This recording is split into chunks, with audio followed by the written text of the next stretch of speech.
rim model paling baru yang baru sampai kedai Wan Cina, guys. Okay guys, so hari ni Wan Cina nak unboxing lagi satu set rim yang baru sampai kedai Wan Cina, iaitu model yang paling baru. Belum lagi ada orang pasang dekat kereta diorang, sebab rim ni baru saja sampai di pasaran Malaysia. So kita buka kotak dulu, tunjuk korang ini rim apa, guys.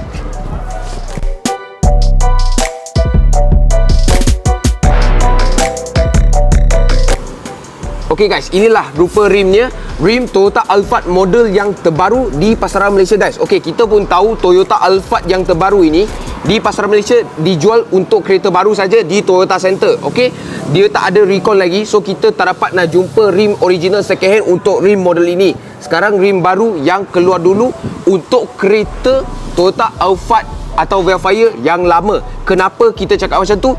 Sebab Toyota Alphard atau Velfire yang baru tu, PCD dia 120.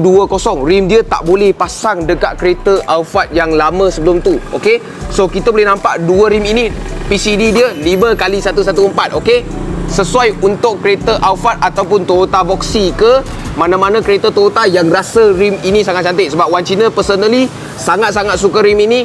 Sebab Wan Cina pun sangat-sangat suka Alphard yang terbaru, guys. Okay, memang sangat cantik. Kita boleh nampak design dia ada dua warna. Okay, satu ialah hyper black polish. Dia hyper black tapi sini nampak lagi polish punya muka. Okay, so ini adalah black polish. Black polish hitam kilat belah bawah dengan kilat muka dia. Okay, so kita boleh nampak rim ini sangat-sangat sesuai untuk kereta yang nak kita cakap kelas sikit, luxury sikit, MPV style, VIP style. Okay, Alphard, Harrier, Voxy, banyak kereta Toyota boleh pasang dengan rim ni. Okay, so banyak set yang sampai di kedai Wan Cina sini. Okay, kalau korang berminat dengan rim ni, boleh datang kedai cari Wan Cina, guys. Okay, kita nak review sikit tentang warna ni, dua warna ini dan juga dua model ni, rim ni yang baru sampai saja di kedai Wan Cina. So itu sahaja untuk video kali ini. Kalau korang suka video kali ini, tolong like, share dan komen dekat bawah apa yang korang nak tengok seterusnya. Macam biasa, cari Wan Cina. Thank you, guys.